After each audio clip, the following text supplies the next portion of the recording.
आज हमारे साथ एक बार फिर देश के जाने माने सुप्रीम कोर्ट के वकील, हमारे निजी मित्र अश्विनी उपाध्याय साहब मौजूद हैं। अश्विनी उपाध्याय साहब ने, मैं समझता हूं कि जब पिछली बार हमारे साथ आए थे, तो उन्होंने, जैसे कहते हैं ना, कि एक पंडोरा बॉक्स खोल दिया था। लोगों को यह अंदाजा ही नहीं था कि जिस संविधान के बारे में हम सुबह शाम बात करते हैं, उन संविधान के अंदर क्या-क्या है, कौन-कौन से तरीके से आज भी हम अंग्रेजों के जमाने में जी रहे हैं, चाहे वो 1860 का मामला हो, 61 का मामला हो, चाहे पेंडेमिक एक्ट हो। तो हम तमाम सारे लोग बड़ी सारी चीजों की बात करते हैं। संचार क्रांति में बहुत-बहुत लोग बहुत-बहुत बड़ा ज्ञान भी देते हैं, लेकिन तथ्यों पे, फैक्ट के साथ, रेफरेंस के साथ जो अश्विनी जी ने पिछली बार दिया, और उसी का वजह है कि आज आपका वीडियो कोई 5-6 लाख से ज्यादा चल गया है। और कहां-कहां से फोन आते हैं कि ये बात तो हमने कभी सुनी नहीं थी। लेकिन आज ये खास मैं समझता हूं कि जो टॉपिक है संविधान का, उसके पॉलिटिकल डायमेंशंस भी हैं, उसका एजेंडा भी है, और किस तरीके से उस पार्टीशन के बाद में जो यहां मुसलमान लीडर रह गए, बल्कि मैं ये मानता हूं कि 1946 का जो चुनाव हुआ, और उस चुनाव में मुस्लिम लीग को बाकायदा 93 में से 429 सीटें मिली थी, और नारा भी ये था कि भाई मर मर के लेंगे पाकिस्तान और जी जी के लेंगे पाकिस्तान, ऐसा कुछ था नारा। तो उस वक्त जो मुस्लिम लीग के बहुत सारे लीडर जो जीते भी, वो पाकिस्तान नहीं गए और वो यहीं रह गए। और बिहार और उत्तर प्रदेश में आपने देखा होगा कि मुस्लिम लीग के वो तमाम लीडर धीरे धीरे धीरे धीरे, उनको लगा कि मुस्लिम लीग का नाम अगर रहेगा तो हम हिंदुस्तान में थोड़ा टारगेट हो सकते हैं, वो सब कांग्रेस पार्टी में चले गए। और आज बिहार में, यूपी में कहीं मुस्लिम लीग नजर नहीं आती, केरला में नजर आती है। उसी षड्यंत्र का एक हिस्सा है जिसे धारा 30 कहते हैं, 30 कहते हैं। ये क्या है, इसकी क्यों आई, इसकी वजह क्या थी, इसकी व्याख्या क्या की गई थी, और ये क्या हो गई? अश्विनी जी, मैं भी इसके बारे में बहुत ज्यादा, मुझे मालूमात नहीं है, लेकिन थोड़ी बहुत है। लेकिन मैं इसलिए कि बहुत लोगों ने इस पे सवाल करे, मुझे खुशी है कि आप जैसा आदमी इसकी इसकी एक एक बारीकी को जानता है। जब आप इसको बताएंगे तो मैं समझता हूं कि आज वो लंबे समय से ये जो बहस चल रही है कि 30 है, इसमें हिंदुओं को ये परमिशन है और मुसलमानों को ये परमिशन नहीं है, या हिंदुओं को नहीं है, वो तमाम सारी चीजें आज आप साफ कीजिएगा। और दो बात और मैं आपको आज, पता नहीं ये आपके पास नॉलेज में है कि नहीं है, लेकिन जन सामान्य के लिए बताना बहुत जरूरी है। ये पीआईएल मैन तो कहलाते हैं इंडिया में, लेकिन इस देश में बड़े बड़े वकील आपने देखे होंगे, वो चलते हैं, 5 लोग पीछे चलते हैं, तेज तेज चलते हैं, 4-4 कारों से आते हैं। लेकिन एक तथ्य मुझे पता चला, हो सकता है अश्विनी जी को पता हो, लेकिन मैं अपने तमाम उन व्यूअर्स को जो उसको देख रहे हैं, कि हिंदुस्तान का एक चीफ जस्टिस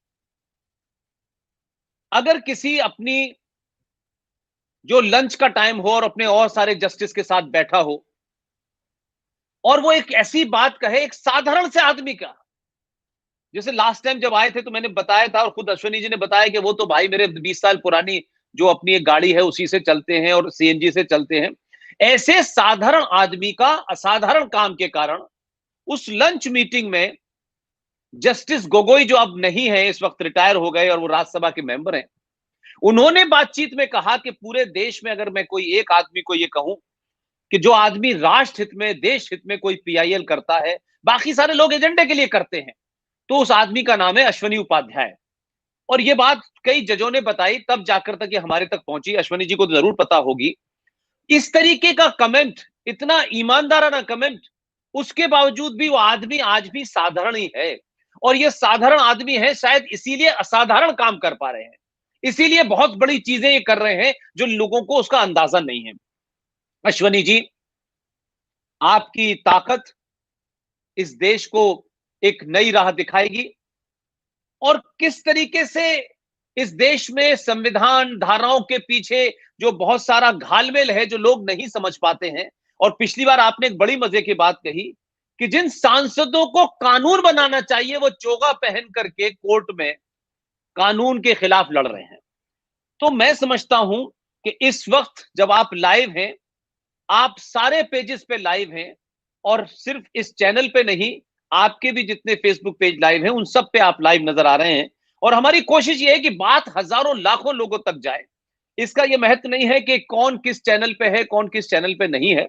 और मुझे खुशी है कि आपके भी शायद जो फेसबुक के बड़े पेजेस हैं जिसमें 7 लाख 5 लाख लोग आपके फॉलोअर हैं, मैं फॉलोअर कम कहता हूं, फैन ज्यादा कहता हूं, वो सब आपको आज देख पाएंगे। अश्वनी जी, आप अपनी बात वैसे ही रखें जैसे पिछली बार आपने रखी थी। बहुत बहुत धन्यवाद भाई साहब, बहुत बहुत आभार कि आज इस राष्ट्र की मुहिम में जो आप लगे हैं उसमें भी मुझे कुछ अपने साथ सहयोग करने का मौका दे रहे हैं। ये हमारे पास संविधान है, ये आपके दर्शकों को भी दिख रहा होगा, आपको भी दिख रहा होगा। इस संविधान को 300 लोगों ने मिलकर बनाया। 300 थे संविधान सभा में, 300 लोग, उसमें से 75 मुसलमान थे, मुस्लिम्स। रफी अहमद किदवई, मौलाना कलाम, सैयद इब्राहिम, ऐसे 75 लोग। क्रिश्चियन भी थे, पारसी भी थे, ईसाई भी थे और हिंदू भी थे। सब 300 लोग में सब लोग थे। आप जरा इस आर्टिकल 30 की बात समझते हैं कि आर्टिकल 30 की वास्तव में पहली बात तो भारत में जरूरत है आज की डेट में। दूसरा, आया क्यों था। तीसरा, इसके पीछे मोटिव क्या था। 1947 में यह संविधान के बाद बनना शुरू हुआ, संविधान सभा की बैठक होना शुरू हुई, लेकिन उसके पहले पाकिस्तान में मारकाट शुरू हो चुकी थी। 46 से मारकाट शुरू हो चुकी थी। तो यहां पे जो संविधान सभा के सदस्य थे, रफी अहमद किदवई, मौलाना कलाम, सैयद इब्राहिम, ऐसे लोग, इन्होंने ये कहना शुरू किया कि देखो साहब, हम पाकिस्तान नहीं जाना चाहते। लेकिन पाकिस्तान में जरा देखिए स्थिति क्या हो रही है। भाई सरदार मनमोहन सिंह के पिताजी भाग के आए ना अपनी इज्जत बचा के, अपने बच्चों को लेके, अपना सारा वहां बगीचा, बहुत बड़े अच्छे बड़े परिवार थे मनमोहन सिंह जी के पिताजी, छोड़ के भाग के आना पड़ा। आडवाणी जी के पिताजी अपना सब कुछ छोड़ के केवल अपने बच्चों को लेके आए यहाँ पे। ऐसे असंख्य लोग आए, सब कुछ मकान। इसमें एक नाम और इसलिए बताता हूं कि वो अजीज हैं मेरे, और बड़ा उनका कर्म है। मनोज कुमार 10 साल की उम्र के थे और उस गाड़ी में आए जिसमें लाशें रखी थी। वो आज जीवित हैं, अबटाबाद से आए थे। तो वो भी मैंने, मतलब उन्होंने जब मुझे बताया तो मुझे बड़ा अजीब सा लगा कि ऐसे ऐसे भी लोग हैं। जी, मनोज कुमार आए, बहुत सारे और कपूर आए जो बॉलीवुड में हैं, और बॉलीवुड में बहुत सारे लोग पाकिस्तान से आए हैं। कोई कराची से आया है, कोई काबुल से आया है, बहुत सारे रावलपिंडी से आए, बहुत सारे लोग आए। तो आर्टिकल 30 के बारे में उन्होंने जब संविधान सभा की बैठक होना शुरू हुई, संविधान ऐसे ही बनता था भाई साहब जैसे आज पार्लियामेंट चलती है। अभी पार्लियामेंट में हमारे 788 लोग आते हैं भाई, 545 लोकसभा में बैठते हैं, बाकी 260 राज्यसभा में बैठते हैं, तो कानून बनते हैं। ऐसे वो 300 लोग बैठते थे, यही सेम बिल्डिंग, सेम तरीका। 10 बजे संविधान सभा की बैठक होती थी, 5 बजे तक बैठक चलती थी, प्रस्ताव आते थे, प्रस्ताव पर चर्चा होती थी, कईयों पे वोटिंग होती थी, अमेंडमेंट मूव होता था, और फिर वो जैसे कानून आज की प्रोसेस बनता, ऐसे संविधान हमारा बना। तो उसमें उन्होंने कहना यह शुरू किया कि देखिए, पाकिस्तान में हिंदुओं को मार मार के निकाला जा रहा है, पाकिस्तान में ईसाइयों को मारा जा रहा है, पाकिस्तान से ट्रेनें भर भर के आ रही है डेड बॉडीज के द्वारा। साहब एक काम करो, जब देश ये संविधान लागू हो जाएगा, यहां 90% चूंकि बहुसंख्यक हिंदू हैं, सरकार बनेगी हिंदुओं की, और वो बदले की भावना से, जिस तरीके से पाकिस्तान में हिंदुओं को मारा गया, क्योंकि भारत में तो किसी मुसलमान को मार के भगाया नहीं गया, लेकिन पाकिस्तान में हिंदुओं को मारा गया, बहन बेटियों का बलात्कार किया गया, आरे से काटा गया, कुल्हाड़ी से काटा गया, मतलब वो सब कुछ किया गया जो सोच के आदमी का दिल थर्राता है, वो सब कुछ किया। तो यहां वालों ने क्या किया, रफी अहमद किदवई, इन लोगों ने लॉबिंग शुरू किया, सबसे संविधान सभा में आपस में चर्चा शुरू किया। देखो साहब, ऐसा ना हो कि जब संविधान लागू हो जाए तो हम यहाँ पे जो माइनॉरिटी है, खासतौर पे मुस्लिम्स, वो अपना जो है नमाज न पढ़ पाए। ऐसा ना हो कि उनको रमजान के महीने में रोजा न रखने दिया जाए, ऐसा ना हो उनको ईद न मनाने दिया जाए, ऐसा ना हो उनको अपनी कुरान न पढ़ने दिया जाए। उन्होंने एक दो क्रिश्चियंस को भी अपने साथ में मिला लिया, भाई चलो तुम भी हमारे साथ पुशअप करो। ऐसा ना हो कि जो क्रिश्चियन है इनको गुड फ्राइडे न मनाने दिया जाए, इनको जो है 25 दिसंबर का अपना जो कार्यक्रम करते हैं वो न करने दिया जाए। ऐसा है कि उन्होंने माहौल क्रिएट किया, और उस समय चूंकि माहौल भयानक था, उस परिस्थितियों में एकदम हिंदू मार मार के एकदम बोरे में भर भर के फेंके जा रहे थे, रेप कर करके फेंके जा रहे थे, इंडिया के अंदर भेजे जा रहे थे। उस समय नेहरू जी ने उस बात को, मतलब एक तरीके से नेहरू जी ने उसको लीड किया मामले। बाबा साहब अम्बेडकर इसके शुरू से विरोधी।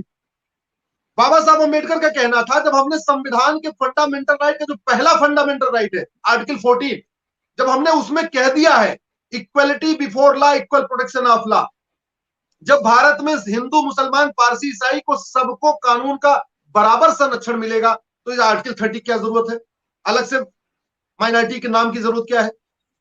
जब बाबा साहब का कहना था, डॉक्टर राजेंद्र प्रसाद का कहना था, जब आर्टिकल 15 में हम कह रहे हैं कि हिंदू मुसलमान पारसी ईसाई से भेदभाव नहीं किया जाएगा, तो फिर अलग से माइनॉरिटी डालने की क्या जरूरत है। जब हम आर्टिकल 16 में कह रहे हैं कि यहां हिंदू मुसलमान पारसी ईसाई सबको नौकरियों में बराबर अवसर मिलेगा, फिर आर्टिकल 30 क्या जरूरत है। जब हम आर्टिकल 19 में कहते हैं कि सब लोग जहां चाहे वहां रोजगार करें, जैसा चाहे वैसा रोजगार करें, सबको फ्रीडम ऑफ एक्सप्रेशन है, सबको आप फ्रीडम ऑफ बिलीफ है, तो फिर आर्टिकल 30 क्या जरूरत है। जब हम आर्टिकल 25 में कह रहे हैं कि सबको अपना धर्म, अपने मजहब को पालन पोषण करने, उसका प्रचार प्रसार करने का अधिकार है, तो फिर आर्टिकल 30 क्या जरूरत है। लेकिन उस समय उन लोगों ने इतना ज्यादा उसको भावुक बनाया माहौल को, देखो साहब फला दिन एक ट्रेन भर के आ गई, वहां से डेड बॉडी आई है, फला दिन इतने ट्रकों में भर भर के आ रहे हैं साहब, उसको ऐसे बलात्कार के मारा, ये किया वो किया। तो उसको नेहरू जी ने उसको लीड किया, और ये हुआ कि नहीं एक काम करते हैं, आर्टिकल 30 में ये कह देते हैं कि जो माइनॉरिटीज हैं वो, उनको अपना मजहब पालन करने, अपना रीति रिवाज पालन करने, अपने त्योहार को पालन करने, और अपनी किताब को, अपनी मजहबी किताब को पढ़ने का अधिकार होगा, और जरूरत पड़ने पर वो अपना स्कूल भी खोल ले। अब ये स्कूल वाला माहौल कैसे आया, क्योंकि 1947 तक भारत में बहुत ज्यादा गुरुकुल थे, बहुत बड़ी मात्रा में गुरुकुल थे। भारत में स्कूल नहीं थे, गुरुकुल थे। भाई भारत में तो अंग्रेजों के पहले तक केवल और केवल यहाँ पे गुरुकुल थे। अंग्रेज आए तो उन्होंने कुछ कॉन्वेंट स्कूल खोले, तो थोड़े कॉन्वेंट भी हो गए, लेकिन 1947 तक यहाँ पे गुरुकुल और कॉन्वेंट स्कूल का रेशियो भाई साहब 80 और 20 था। 200 साल में बड़ी मेहनत किया अंग्रेजों ने, तब भी उनका जो कॉन्वेंट था वो 20% था, गुरुकुल 80%। तो उन्होंने एक और नया बहाना दिया, बोले साहब जैसे आपने ये हिंदुओं का गुरुकुल चल रहा है, हमको भी अपना एजुकेशन इंस्टीट्यूशन खोलने का अधिकार दे दो। तो आर्टिकल 30 में क्या कह दिया कि जो रिलीजियस एंड लिंग्विस्टिक, जो भाषाई माइनॉरिटी है या जो धार्मिक अल्पसंख्यक है, उनको अपना स्कूल चलाने का अधिकार दिया जाता है। इस पे बहुत बड़ा विरोध था, लेकिन अब चूंकि वोटिंग हुई, वोटिंग के बाद नेहरू जी कितने बहुत इफेक्टिव थे, नेहरू जी मतलब जो कहते थे उसको सब लोग मानते थे, वो मतलब डिमांड कमांडिंग भी थे, और बड़ा इन्फ्लुएंस था उनका। तो उसके चक्कर में फिर बाकी संविधान सभा में तो सरदार पटेल भी थे, उन्होंने भी इसको कभी एक्सेप्ट नहीं किया था। संविधान सभा में श्यामा प्रसाद मुखर्जी थे, उन्होंने भी इस पे बोला था इसकी कोई जरूरत नहीं।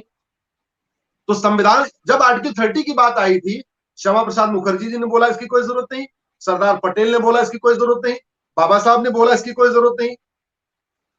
संविधान सभा के जो चेयरमैन थे डॉक्टर राजेंद्र प्रसाद, अलादी कृष्णा अय्यर, वास्तव में जिन्होंने संविधान बनाया है। इस संविधान को भाई साहब, इनफैक्ट इस संविधान को बनाने वाले दो लोग हैं जिनको बताना जरूरी है, वो हमारे दक्षिण भारत के थे, के एम मुंशी साहब, अलादी कृष्णा अय्यर साहब। बाबा साहब अम्बेडकर इसके ड्राफ्टिंग कमेटी के चेयरमैन थे। ऐसे 9 अलग अलग कमेटीज बनी थी, एक एक ड्राफ्टिंग कमेटी थी, उसके चेयरमैन बाबा साहब थे। बाकी एक कमेटी के चेयरमैन सरदार पटेल थे, एक कमेटी के चेयरमैन नेहरू जी थे, एक कमेटी के चेयरमैन श्यामा प्रसाद मुखर्जी थे।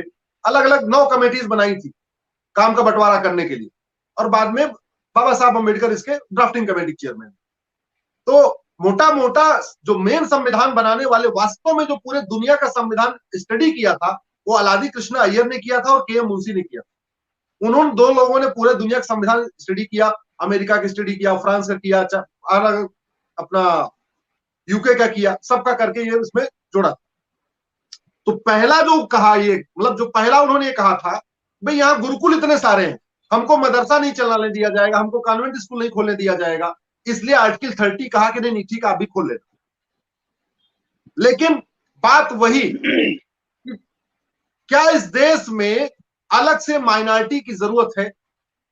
देखिए पूरे दुनिया का इतिहास देखिए, जब यूनाइटेड नेशन में यह विषय आया कि माइनॉरिटी मेजॉरिटी को कैसे करें, तो वहां एक बात यह आई कि चूंकि 58 देश लगभग लगभग इस्लामिक कंट्री हो चुके हैं, तब तब 55 थे, अभी 58 हो गए।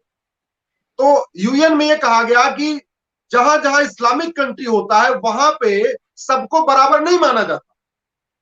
शरिया से चलने वाले देश में सबको बराबर का दर्जा नहीं मिला हुआ है, चाहे वो अफगानिस्तान, चाहे पाकिस्तान, चाहे बांग्लादेश या कुवैत, अरब, जो भी देश। तो यूनाइटेड नेशन ने बोला कि नहीं नहीं भाई, वहां पे अगर हम माइनॉरिटीज के लिए अलग से कुछ प्रोटेक्ट नहीं करेंगे तो माइनॉरिटीज को खत्म कर देंगे जो मेजोरिटी होगी। तो एक रेजोल्यूशन आया। तो basically minority commission, minority affair ministry, minority को प्रोटेक्शन वहां देने की जरूरत है जहां पे सेकुलर कॉन्स्टिट्यूशन नहीं है, जहां सबको बराबरी का दर्जा नहीं मिला हुआ है। तो माइनॉरिटी का दर्जा तो केवल इस्लामिक कंट्रीज में होना चाहिए, क्योंकि शरिया से चलने वाले देश में मुस्लिम्स को अलग एक दर्जा है, गैर मुस्लिम्स को अलग अलग दर्जा है। पाकिस्तान में चूंकि हिंदू, सिख, बौद्ध, जैन को मुसलमानों के बराबर अधिकार नहीं मिला हुआ है, इसलिए पाकिस्तान में minority commission, minority affair ministry समझ में आती है। अफगानिस्तान में माइनॉरिटीज जो है उनको इस्लाम मुस्लिम्स के बराबर अधिकार नहीं है, मुस्लिम्स के बराबर राइट नहीं है, उनकी स्थिति बड़ी दयनीय है, उनको प्रोटेक्ट करने के लिए माइनॉरिटी कमीशन की बात समझ में आती है। बांग्लादेश में जहां पे शरिया से चल रहा है, तो जो गैर मुस्लिम उनको बराबरी का दर्जा नहीं मिला, ना उनके पास समान अवसर उनको मिलता है, ना इक्वलिटी बिफोर लॉ वहां पे है, तो वहां पे माइनॉरिटी कमीशन की जरूरत है। भारत जैसे देश में जहां पे कि आपके पास आर्टिकल 14 इक्वलिटी बिफोर लॉ, सब लोग बराबर, आर्टिकल 15 कहता है जात धर्म भाषा के आधार पर भेदभाव नहीं करोगे, आर्टिकल 16 कहता है सबको समान अवसर दोगे, आर्टिकल 19 कहता है सबको बराबर अपना फ्रीडम ऑफ एक्सप्रेशन है, सबको बराबर रोजगार करने का अधिकार है, अपना ट्रेडिंग करने का अधिकार है, आर्टिकल 21 कहता है सबको right to life liberty, article 25 कहता है सबको अपने मजहब का प्रसार करने का अधिकार है। तो यहाँ आर्टिकल 30 की कोई जरूरत नहीं थी, न जरूरत है। आर्टिकल 30 केवल उस मोमेंट के लिए लाया गया था, केवल और केवल जब उस समय रफी अहमद किदवई, मौलाना कलाम, ऐसे लोग ये कह रहे थे कि हमको भी यहां से मार मार के काट काट के निकाल दिया जाएगा, हमारी यहाँ हमारा कोई वजूद नहीं होगा, हमारी कोई औकात नहीं होगी, क्योंकि हम तो 8% है, हमें 8% से 1% कर दिया जाएगा, हमें कन्वर्ट कर दिया जाएगा, हमें अपनी कुरान नहीं पढ़ने दिया जाएगा, हमें अपना स्कूल नहीं खोलने दिया जाएगा। उस समय आर्टिकल 30 आया था। आज की डेट में आर्टिकल 30 कोई जरूरत नहीं है, अगर वास्तव में उस स्पिरिट को जिसलिए बनाया गया था वो, भाई 70 साल कुछ चीजें ऐसी होती हैं जो आपको प्रैक्टिकली देखनी होती है। 70 साल के अंदर हिंदू तो कम हुए, हिंदू तो बढ़े नहीं, मुस्लिम कम नहीं हुए, मुस्लिम तो बढ़े। तो इसका मतलब ना उनके ऊपर कोई शोषण किया गया, ना उनको टॉर्चर किया गया, ना मुस्लिम को धर्मांतरण कराया गया, ना उनके किसी तरीके से उनको जिस तरीके से पाकिस्तान में होता वो कराया गया। इसलिए भारत जैसे देश में, सेकुलर देश में, जहां equality before law, equal protection of law है, वहां पे माइनॉरिटी मेजोरिटी का कॉन्सेप्ट बिल्कुल गलत है। और दूसरी बात, मैं क्रिश्चियन कंट्रीज पे आता हूं, जहां जहां क्रिश्चियन जो वहां पे, अब तो चलो काफी क्रिश्चियन कंट्रीज ने भी कॉन्स्टिट्यूशन अडॉप्ट कर लिया, नहीं तो वहां पे भी जो पूरा शासन चलता था वो चर्च चलाता था। तो चर्च चलाता था तो वहां पे भी ईसाई और गैर ईसाइयों में भेदभाव था। तो इसलिए ऐसे कंट्रीज जो क्रिश्चियन कंट्रीज हैं, जहां पे गैर क्रिश्चियंस को बराबरी का दर्जा नहीं मिलता है, वहां पे माइनॉरिटी कमीशन की बात समझ में आती है। भाई ठीक है, माइनॉरिटी को बचा के रखो, नहीं खत्म हो जाएगी। भारत जैसे देश में नहीं, जहां पे 8% समुदाय 1947 का 18% हो गया, तो यहां माइनॉरिटी कमीशन की क्या जरूरत है। और दूसरा, संविधान और कॉन्स्टिट्यूशन में जमीन आसमान का अंतर। कॉन्स्टिट्यूशन का मतलब जो कॉन्स्टिट्यूट कर दे, एक कानून बना दे। जो संविधान है, इसके लिए तो अंग्रेजी में कोई शब्द ही नहीं, जैसे धर्म के लिए अंग्रेजी में कोई शब्द नहीं है, ऐसे संविधान के लिए अंग्रेजी में कोई शब्द नहीं। संविधान दो शब्दों से मिलकर बना है, संविधान, सम धन विधान बराबर संविधान। अगर संविधान का संधि विच्छेद करिए, इसका मतलब ऐसा विधान जो सबके लिए समान हो, जो सब पर समान रूप से लागू होता हो, उसको हम कहते हैं संविधान। और वास्तव में आज की डेट में तो बहुविधान चल रहा है। हम 8 अगस्त को, अभी आने वाली 8 अगस्त को, अब से 56-57 दिन के बाद, भाई साहब जैसे आपसे आग्रह किया था, हम लोग दिल्ली के जंतर मंतर पे इसी बात के लिए इकट्ठा हो रहे हैं। हम दिल्ली के जंतर मंतर पे 8 अगस्त को इसीलिए इकट्ठा हो रहे हैं, अंग्रेजी कानून जलाओ और संविधान लागू करो, सबके लिए एक विधान बनाओ। तो भारत के संविधान में माइनॉरिटी डिफाइन नहीं है, भारत के किसी कानून में माइनॉरिटी डिफाइन नहीं है, और माइनॉरिटी अफेयर मिनिस्ट्री बन गई, माइनॉरिटी कमीशन बन गया, माइनॉरिटी के नाम पे वजीफा, माइनॉरिटी के नाम पे लोन, माइनॉरिटी के नाम पे मकान, माइनॉरिटी के नाम पे दुकान, माइनॉरिटी के नाम पे दुनिया भर की योजना। जबकि हमारा संविधान कहता है मजहब के आधार पे कोई योजना नहीं चलेगी, जो टैक्स का पैसा है वो मजहब के आधार पे खर्च नहीं होगा, ये संविधान कहता है। आर्टिकल 15 कहता ही है, और आगे भी इसमें लिखा हुआ है कि जो न तो मजहब के आधार पे टैक्स कलेक्शन होगा और न मजहब के आधार पे जो खर्चा होगा। मतलब जरा सोचिए, उस समय दिमाग में इतना डाल दिया कि साहब ऐसा ना हो कि जैसे पहले मुगल जजिया ले रहे थे, यहां मेजोरिटी गवर्नमेंट बन जाए तो हमसे जजिया लेना, हमसे उल्टा टैक्स लेना शुरू कर दे मुस्लिम से, माइनॉरिटी से। क्योंकि यहाँ हिंदू मेजोरिटी होगी, हिंदू 90% है, जो सरकार बनेगी, ऐसा ना हो मजहब के आधार पर टैक्स लगा दे। तो इस संविधान में लिख दिया गया कि नहीं, मजहब के आधार पर किसी से कोई टैक्स नहीं लिया जाएगा। अगर मजहब के आधार पर टैक्स नहीं लिया जाएगा तो मजहब के आधार पर खर्च कैसे हो सकता है? बड़ी सीधी सी बात है, बड़ा कॉमन सेंस की बात। लेकिन टैक्स तो मजहब के आधार पे नहीं हो रहा है, लेकिन खर्च मजहब के आधार पे हो रहा है। और इसका नतीजा क्या निकल रहा है कि तमिलनाडु के मैं कुछ जिलों में होके आया, रामेश्वरम गया था, रामेश्वरम से मैं बाई रोड कन्याकुमारी गया, तो करीब 300 किलोमीटर का एरिया था। मैं वहां रुकते रुकते गया, थोड़ा बातचीत करते गया। पता चला कि इस माइनॉरिटी के चक्कर में वहां पे बड़े पैमाने पे धर्मांतरण हो रहा है। कैसे हो रहा है कि वहां पे माइनॉरिटीज को बहुत अच्छी खासी मात्रा में वजीफा दिया जाता है। अब पता चला कि वो मुसलमान है, वो ईसाई है, भले ही वो अमीर है, उसको साल के 10,000 रुपए मिल रहे जूनियर हाई स्कूल में, प्राइमरी की क्लासेस में, लेकिन जो गरीब हिंदू है उसको 1 रुपए नहीं मिल रहा है। अब अगल बगल का मकान, दोनों बच्चे एक साथ जाते, एक बच्चे को साल का 10,000 मिल रहा है, दूसरे बच्चे को कुछ नहीं मिल रहा। जिसको जरूरत नहीं है, वो मुस्लिम है और क्रिश्चियन है, तो उसको 10,000 मिल रहा है। जिसको वास्तव में जरूरत है उसको 1 पैसे नहीं मिल रहा है। तो वो क्या करते हैं बेचारा, मरता क्या न करता, गरीब आदमी क्या न करे। वो हिंदू क्या कर रहा है, अपने रिलीजन वाले कॉलम में जब वो फर्स्ट में सेकंड में एडमिशन कराता है बच्चे का, तो उसमें क्रिश्चियन इस्लाम लिख देता है, नाम वही रखेगा, रंगनाथम, श्यामनाथम, जो भी अपना नाम वही रहेगा, रामनाथम। लेकिन रिलीजन वाले कॉलम में वो क्रिश्चियन या मुस्लिम रख देता है, केवल पैसे के खातिर। अब जब वो लगातार 10 साल 12 साल 12वीं तक बेचारा वजीफे के चक्कर में वो मुस्लिम मुस्लिम मुस्लिम मुस्लिम मुस्लिम या क्रिश्चियन क्रिश्चियन क्रिश्चियन उसके दिमाग में बैठ गया, तो फिर क्या है, अब कन्वर्ट कैसे हो, अब कैसे कन्वर्ट हो सकता है? तो एक तरीके से इस खेल में स्टेट स्पॉन्सर्ड कन्वर्जन हो रहा है। इस खेल में स्टेट स्पॉन्सर्ड हिंदुओं का कन्वर्जन हो रहा है। आर्टिकल 30 का आप जरा सोचिए, चूंकि डिफाइन तो है नहीं कि माइनॉरिटी कौन है, तो हो क्या रहा है, लद्दाख में केवल 1% हिंदू, केवल 1%, उसको माइनॉरिटी नहीं कहते। 46% मुस्लिम है, उसको माइनॉरिटी कहते। 50% बौद्ध है, उसको माइनॉरिटी कहते।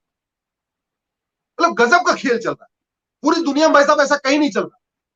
संविधान की शपथ लेके संविधान की धज्जियां उड़ाना तो कोई भारत के नेताओं से सीखे। इसी संविधान की शपथ लेते हैं, इसी संविधान के नाम पे मोटा वेतन भत्ता बंगला गाड़ी लेते हैं, इसी संविधान की आड़ में पूरी जिंदगी पेंशन लेते हैं और संविधान की धज्जियां उड़ा रहे। बाबा साहब अंबेडकर को माला पहनाते हैं, बाबा साहब का अपमान कर रहे। ये संविधान बना कि संविधान कहता क्या है, एक बार पढ़ो तो भाई जरा संविधान में क्या लिखा है। अपनी अपनी सब जो है, कोई अंबेडकरवादी बना है, कोई गांधीवादी बना है, कई सारे तो कहते हैं संविधान बचाओ संविधान बचाओ। संविधान वास्तव में जो सबसे बड़े संविधान के दुश्मन है वही कहते हैं संविधान बचाओ संविधान बचाओ।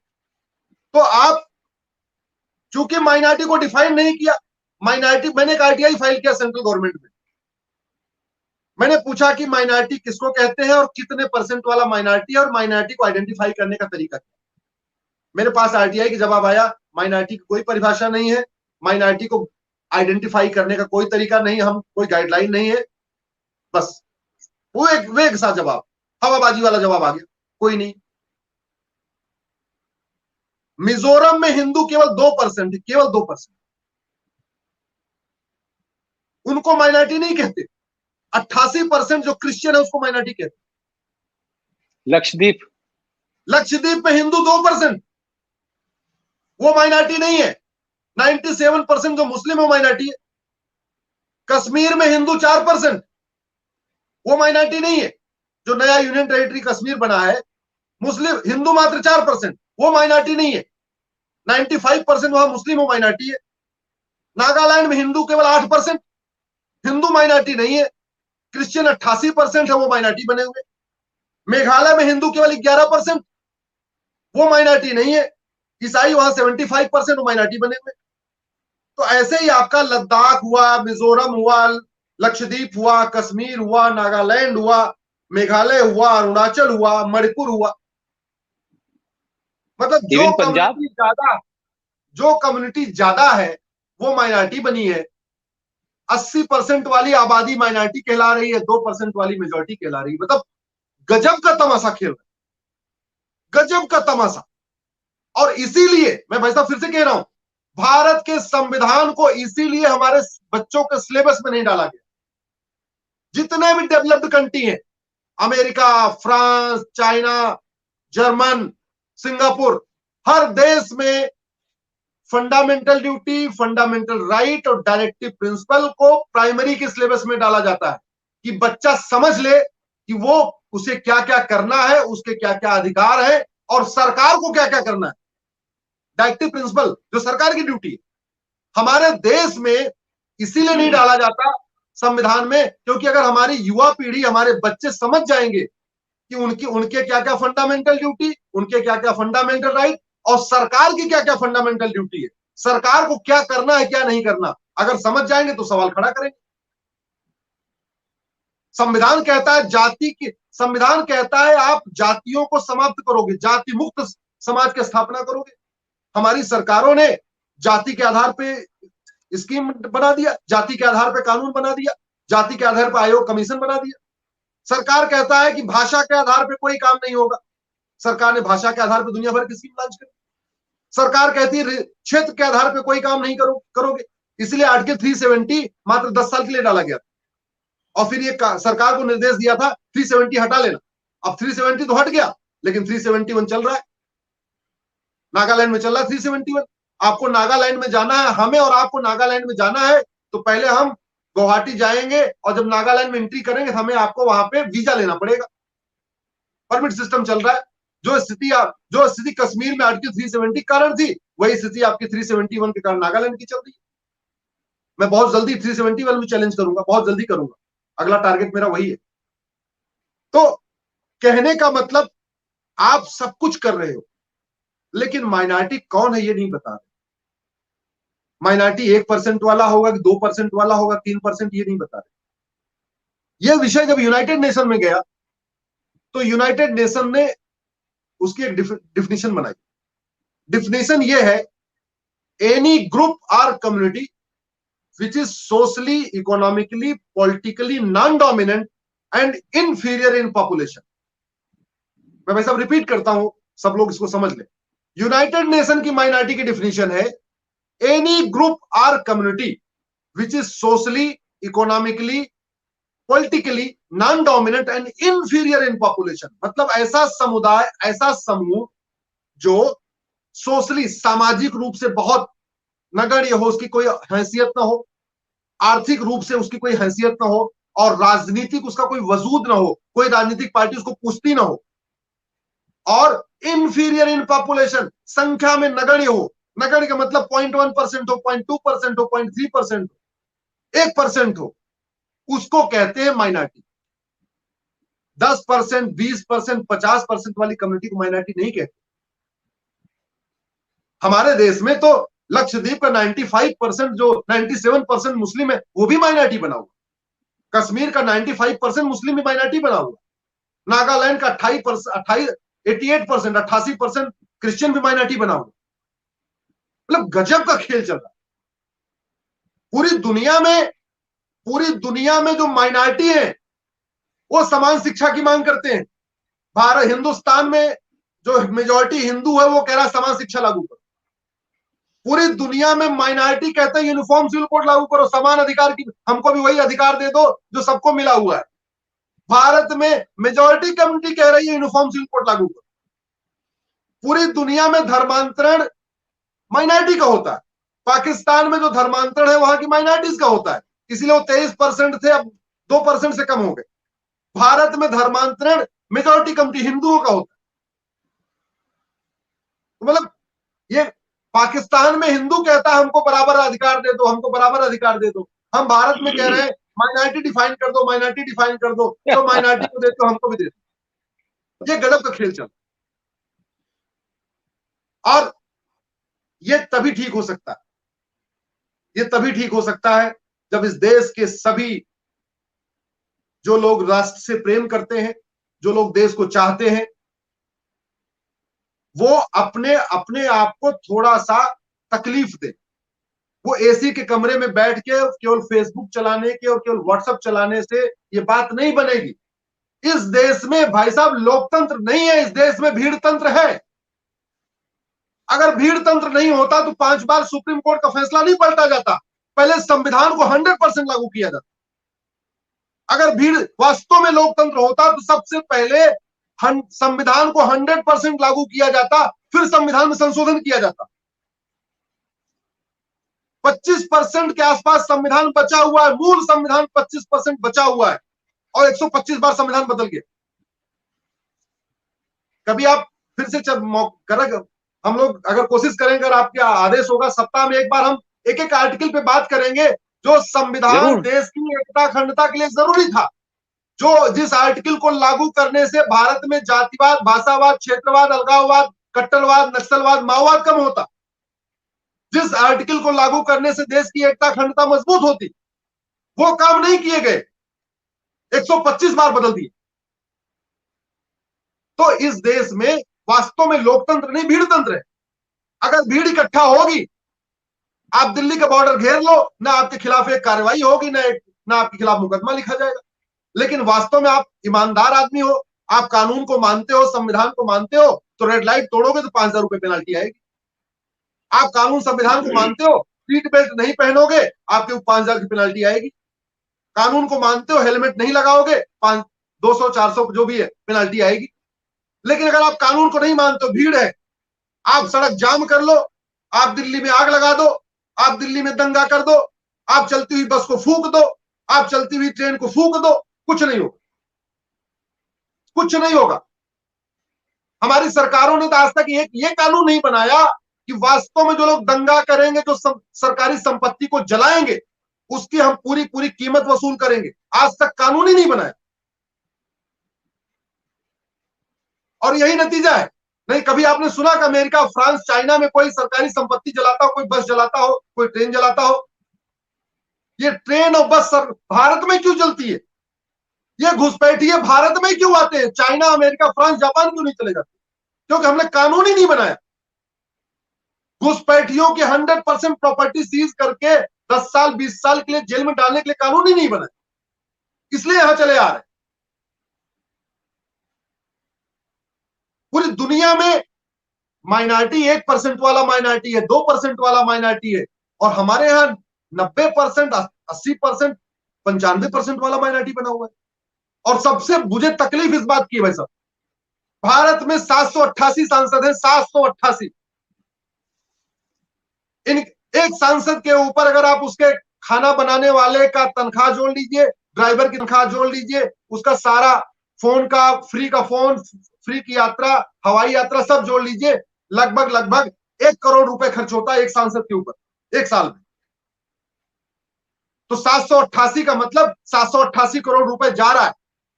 किस लिए जा रहा है? फीता काटने के लिए थोड़ी जा रहा है।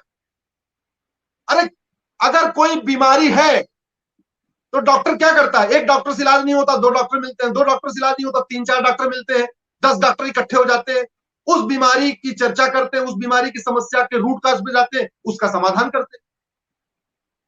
मैं इंजीनियर था पहले, वकालत करने के पहले। हम लोग मशीन में प्रॉब्लम आती थी, हमें समझ में नहीं आती थी, एक इंजीनियर को बुलाते थे, नहीं समझ में आती थी 2 इंजीनियर बुला लेते थे, 3 इंजीनियर। कई बार ऐसा होता था कि कुछ ऐसी मशीन प्रॉब्लम आती थी, 5-5 इंजीनियर पूरी मशीन को घेर के खड़े हो जाते थे। अब खड़े हो जाते थे, उसकी रूट काज एनालिसिस करते थे, ये फॉल्ट क्यों आया, ये प्रॉब्लम क्यों आई, और मशीन ठीक करते थे। आखिर भारत में इतनी समस्याएं हैं, वो बढ़ क्यों रही है, वो घट क्यों नहीं रही? हमारे कुछ नेताओं ने तो हमारे दलितों को हिंदू ही नहीं बनने दिया, उनको दलित बना के रखा, पासवान को पासवान बना के रखा, हरिजन को हरिजन बना के रखा, जाटों को जाटों बना के रखा। उनके अंदर हिंदू बनने की भावना आने नहीं दिया।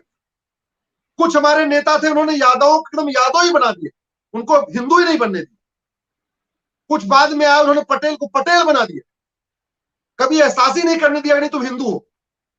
और कुछ तो ऐसे आए जिन्होंने मुसलमान को मुसलमान नहीं, भारतीय नहीं बनने दिया, न यादव को हिंदू बनने दिया, न मुसलमान को भारतीय बनने दिया। ये खेल चलता रहा और खेल चल रहा है। इस माइनॉरिटी वाले मैटर को मैं 2017 से लड़ रहा हूं, 4 साल हो गए, और केवल फुटबॉल की तरीके में इधर से उधर घूम रहा हूं। सबसे पहले मैं सुप्रीम कोर्ट गया, तो सुप्रीम कोर्ट ने बोला कि एक काम करो, मैं तो कई बार देखता हूं सुप्रीम कोर्ट में बसता रहता है। मैंने उनको विषय बताया, ये विषय है, 2% वाला मेजोरिटी बना हुआ है, 95% वाला माइनॉरिटी बना हुआ है, आप इस पे कुछ कर दीजिए। बोला नहीं, काम करो, आप माइनॉरिटी कमीशन के पास चले जाओ। माइनॉरिटी कमीशन के पास गए, माइनॉरिटी कमीशन ने कुछ नहीं किया। 2018 में फिर सुप्रीम कोर्ट आया, फिर सुप्रीम कोर्ट ने कहा नहीं, 3 महीने के अंदर माइनॉरिटी कमीशन माइनॉरिटी को डिफाइन करे, माइनॉरिटी कौन है, माइनॉरिटी को कैसे आइडेंटिफाई किया जाएगा, ये 3 महीने के अंदर डिसाइड करे। फिर कुछ नहीं किया माइनॉरिटी कमीशन ने, ना माइनॉरिटी अफेयर मिनिस्ट्री ने कुछ किया, ना माइनॉरिटी कमीशन ने कुछ किया। अब कर क्यों नहीं रहे? क्योंकि जिस दिन मेरी पीआईएल सफल हो जाएगी, उस दिन भारत में माइनॉरिटी मेजॉरिटी का कॉन्सेप्ट ही खत्म हो जाएगा। इस देश में सब भारतीय बन जाएंगे, ना कोई माइनॉरिटी ना कोई मेजॉरिटी। फिर 2018 में आया, बोले 3 महीने के अंदर करो, 3 महीने फिर कुछ नहीं किया। फिर मैं आया सुप्रीम कोर्ट, फिर मैंने माइनॉरिटी कमीशन एक्ट को चैलेंज कर दिया। हमने कहा बहुत हो गया। फिर मैंने जो 1992 में कांग्रेस ने नेशनल माइनॉरिटी कमीशन एक्ट बनाया था, उसी को चैलेंज किया कि ये इनवैलिड है, अनकॉन्स्टिट्यूशनल है, ये आर्टिकल 14 का वायलेशन है। सरकार डिवाइड कर रही है मजहब के आधार पे, सरकार मजहब के आधार पे पैसे खर्च कर रही है, इसलिए इस कानून की, ये कानून इलीगल है। अब उस पे मैटर चल रहा है, अभी तक सरकार का जवाब नहीं आया। सरकार ने ये नहीं बताया है कि वो नेशनल माइनॉरिटी कमीशन एक्ट को खत्म करना चाहती है, उसके समर्थन में है, उसके विरोध में। लेकिन ये मैं आपको कह सकता हूं पूरे जिम्मेदारी के साथ, ये माइनॉरिटी कमीशन एक्ट को मैं छोड़ूंगा नहीं, जाएगा 100%। कांग्रेस ने वैसे तो बहुत सारे पाप किए, लेकिन 2 उनके बड़े खतरनाक पाप है, 2 बड़े खतरनाक पाप।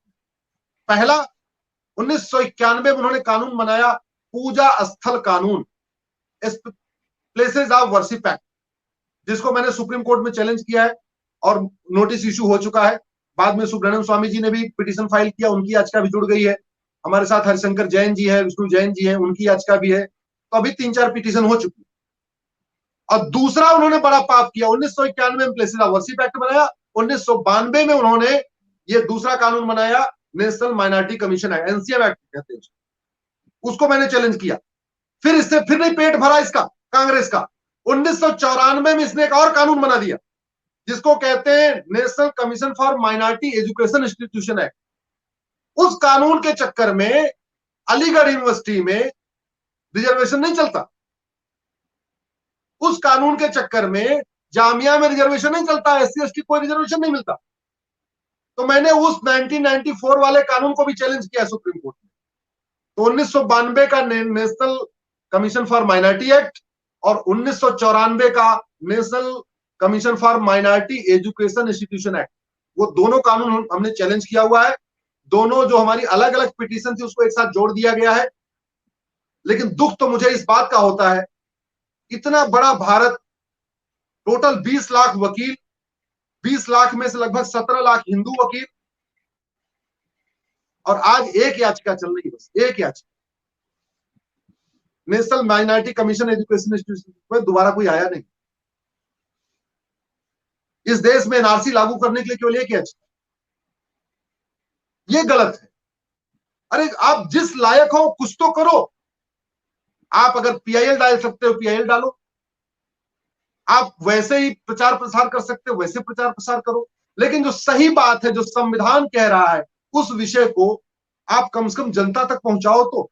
और जब तक जन दबाव नहीं बनेगा तब तक चीजें सुधरेगी कैसे? तब तक चीजें कैसे सुधरेगी?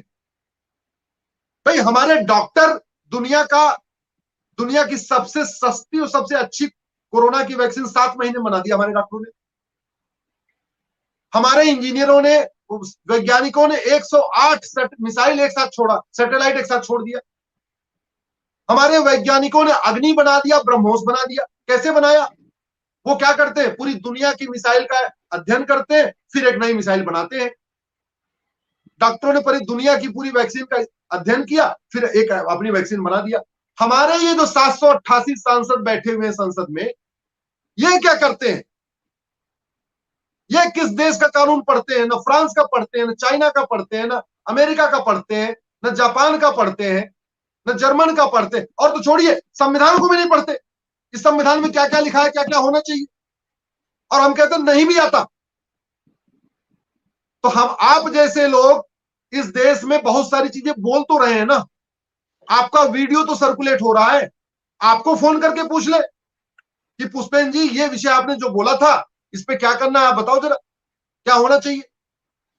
और हम कहते हैं 788, चलो छोड़ो, 788 में से 500 तो ऐसे हैं जो पढ़े लिखे हैं, 500 तो ऐसे हैं जो अपने आप को राष्ट्रवादी कहते हैं, 500 तो ऐसे हैं जो अपने आप को देश के लिए बड़ा समर्पित कहते हैं, 788 में 500 तो ऐसे हैं जो जय श्री राम बोलते हैं, 788 में 500 तो ऐसे हैं जो भारत माता की जय बोलते हैं, 788 में से 500 तो ऐसे हैं जो राम राज्य स्थापित करना चाहते हैं, भारत को विश्वगुरु बनाना चाहते हैं। तो घर में बैठे बैठे विश्वगुरु बनेगा क्या? घर में बैठे बैठे राम राज्य आएगा? राम राज्य आएगा जब ये संविधान 100% लागू होगा, जो बचा हुआ 25% वो लागू होगा, तब राम राज्य आएगा। जब बचा हुआ 25% लागू होगा तब भारत विश्वगुरु बनेगा। संविधान के शेड्यूल 7 भाई साहब काम का बंटवारा है। तो शेड्यूल 7 में 3 लिस्ट है। इस संविधान में शेड्यूल 7 में काम का बंटवारा है, उसमें 3 लिस्ट है। एक लिस्ट को कहते हैं यूनियन लिस्ट, दूसरी लिस्ट को कहते हैं स्टेट लिस्ट, तीसरी लिस्ट को कहते हैं कॉन्करेंट लिस्ट। तो कॉन्करेंट लिस्ट का मतलब, कॉन्करेंट लिस्ट में जितनी चीजें लिखी हुई है उस पर केंद्र भी कानून बना सकता है, राज्य भी कानून बना सकता है। और बाद में फिर ये लिख दिया, इन तीनों लिस्ट में जो कुछ नहीं है उन सब पे केंद्र कानून बना सकता है। भाई उन्होंने दिमाग लगा के लिस्ट बनाई, लेकिन उन्होंने ये सोचा कि ऐसा हो कुछ, भाई कितना हम सोचेंगे, क्या पता 10 साल के बाद 20 साल के बाद कोई नई चीज आ जाए। तो उन्होंने इसमें यह व्यवस्था दे दिया कि लिस्ट 1 में जितनी चीजें हैं केंद्र सरकार कानून बनाएगी, लिस्ट 2 में जितनी चीजें हैं राज्य सरकार कानून बनाएगी, लिस्ट 3 में जितनी चीजें हैं उसमें दोनों कानून बना सकते हैं, राज्य भी कानून बना सकता है, केंद्र भी कानून बनाएगा। राज्य बनाएगा केवल राज्य में लागू होगा, केंद्र बना देगा पूरे देश में लागू होगा। और उसमें यह भी लिख दिया कि बाई द वे अगर सेम लिस्ट 3 में जो विषय है उस पर राज्य भी कानून बना दिया और केंद्र भी कानून बना दिया तो राज्य वाला कानून खत्म हो जाएगा, केंद्र का कानून माना जाएगा। और फिर यह भी लिख दिया कि हम तीनों लिस्ट में अगर कुछ छूट गया है वो सब केंद्र सरकार के हिस्से चला गया, ये लिखा हुआ है। तो लिस्ट 3 जो कॉन्करेंट लिस्ट है उसकी एंट्री नंबर 20 ये लिखा हुआ है, जनसंख्या नियंत्रण कानून बनाओ। लेकिन ये हमारे महाराज पढ़े तब तो, ये अगर पढ़े लिस्ट, भाई सेंट्रल गवर्नमेंट वाले अगर कम से कम यूनियन लिस्ट पढ़ ले, कॉन्करेंट लिस्ट पढ़ ले सांसद, तो उनको ये तो पता चल जाएगा हम क्या क्या कर सकते हैं, क्या क्या बना सकते हैं। लिस्ट 3 जिसको कॉन्करेंट लिस्ट कहते हैं उसकी एंट्री नंबर 20 ए में साफ साफ लिखा हुआ है, family population control and family planning. इसका मतलब जनसंख्या नियंत्रण कानून हेमंत शर्मा जी बना सकते हैं, योगी जी भी बना सकते हैं, खट्टर जी भी बना सकते हैं, कैप्टन अमरिंदर भी बना सकते हैं, गहलोत जी भी बना सकते हैं, बघेल साहब छत्तीसगढ़ वाले सब बना सकते हैं। जिस दिन केंद्र का कानून बन जाएगा वो सब पे लागू हो जाएगा। ये बड़ी सीधी सी बात। तो अगर आर्टिकल 30 की बात है जिस विषय पे हम आज चर्चा कर रहे हैं, जब हमारा आर्टिकल 30 इस केवल एक टेम्परेरी इसमें कहा नहीं गया, लेकिन जो इसकी भावना थी वो उसी उद्देश्य के लिए आया था, तो इसका उद्देश्य पूरा हो गया। मुसलमानों का धर्मांतरण हुआ नहीं, मुसलमानों की जनसंख्या 8% से कम हुई नहीं, वो 8 से 18 हो गई, न क्रिश्चियन की जनसंख्या कम हुई। तो जिस डर की वजह से आर्टिकल 30 आया था कि इनको प्रोटेक्ट कर देना, अब तो डर खत्म हो गया। फिर आर्टिकल 30 रखने की जरूरत क्या? फिर इस आर्टिकल 30 का क्या मतलब? इसमें इसमें इसमें देखिए, वो जो शरारत है कि आपने एक बहुत मक्कारी के तहत मर के काट करके हिंदुओं को भेजा जा रहा था पाकिस्तान से, उनके बारे में चिंता नहीं की, लेकिन ये कहा कि यहां ऐसा हो सकता है। तो 47 में उस दिन से तो रह ही रहे थे। अगर काट नहीं होता तो एक दिन में तो कहीं 90% हिंदू नहीं हुए। लेकिन आप ये देखिए कि आप 47 की बात करें अश्विनी भाई, ये बात तो हिंदुस्तान में आज ये मक्कारी की चल रही है। वो कभी आमिर खान को डर लगने लगता है, कभी नसरुद्दीन शाह को डर लगने, ये उस चीज को बनाए रखना चाहते हैं सिर्फ एक एजेंडे के तहत कि देखिए साहब यहां पर जो है वो इंटॉलरेंस हो रही है मुसलमानों के। तो ये एजम्पशन पे उस वक्त किया गया, उस एजम्पशन से आर्टिकल 30 आ गया कि साहब यहां पे ये होगा। वो आज भी जारी है, वो आज भी खत्म नहीं हुई है। वो तमाम जो इनके इंटेलिजेंसिया है वो आज भी उसको बनाए रखना चाहती है, जिससे कि जो उनके नफेरियस डिजाइन है जो इस देश में हो रहे हैं।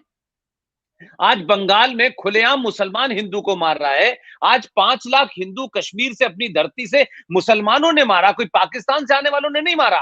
2,500 वहां मारे गए। आज उत्तर प्रदेश में मुरादाबाद है, संबल है, मेरठ है, ये जगह खाली हो रहे हैं। आज अलीगढ़ से हिंदुस्तान हिंदू छोड़ के जा रहे हैं। आज क्या कहते हैं आपके नू से छोड़ के जा रहे हैं, मल्हार कोट। तो ये जो मक्कारी थी ये उस वक्त के लीडर में भी थी, और आज जो इंटेलिजेंसिया सो कॉल्ड मुसलमानों की है वो आज भी यही काम कर रही है। तो वो ये कानून खत्म ना हो, इसको हटाया ना जाए, उससे पहले माहौल को ऐसा कर दो। आपका क्या कहना है? भाई साहब, मैं तो आपके तरीके मैं भी कड़वा सच बोलता हूँ। बुरा लगे तो बुरा लगे, लगे बुरा, 17 देश को नहीं लगना चाहिए, राष्ट्र को नहीं लगना चाहिए। जिसको लगना है आज ही लग जाए और वो चला जाए, हमको कोई चिंता सत्रह नहीं है सौ अश्विनी भाई। 1750 में अफगानिस्तान का नाम गंधार था और गंधार हिंदू राष्ट्र था। 1750 में हिंदू वहां राजा थे, हिंदू रीति रिवाज था, हिंदू त्योहार मनाए जाते थे।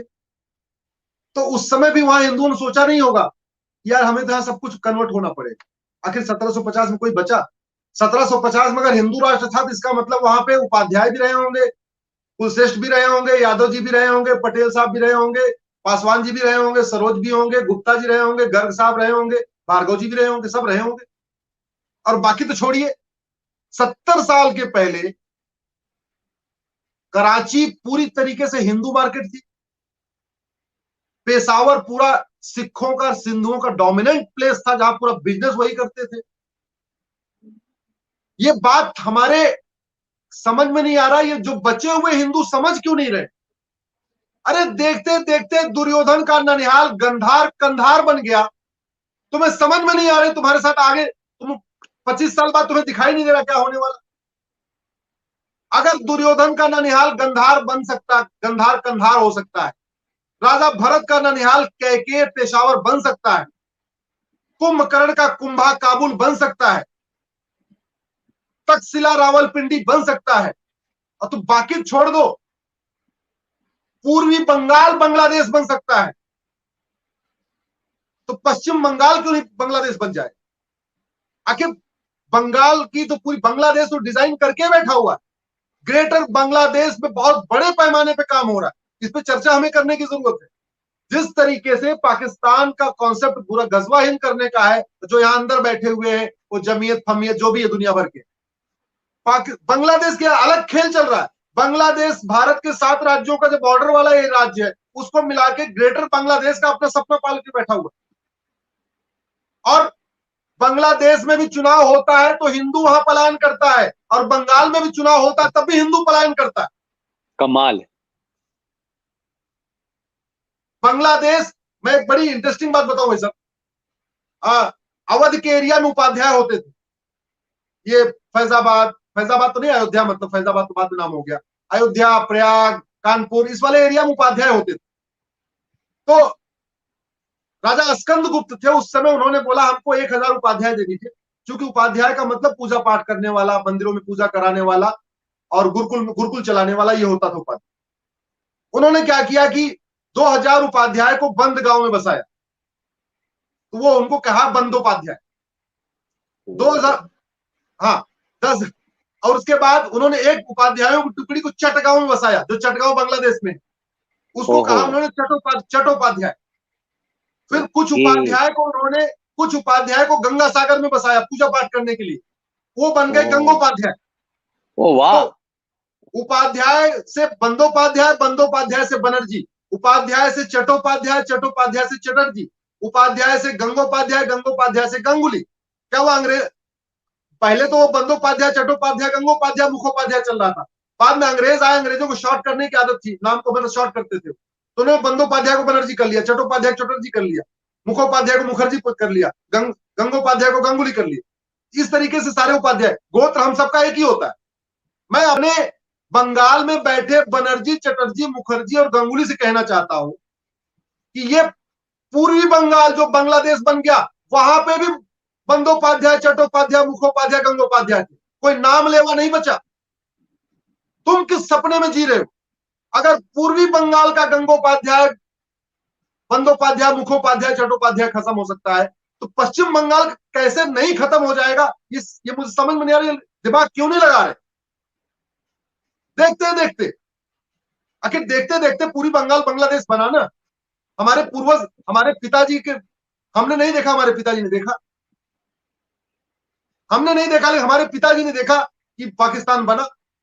और सबसे बड़ी बात ये, अगर सब कुछ सही रहता तो मनमोहन सिंह के परिवार को, कपूर खानदान को, आडवाणी जी के परिवार को अपना दुकान, अपना मकान, अपना पूरा व्यापार छोड़ के भागना क्यों पड़ता भाई? क्यों भागना पड़ता?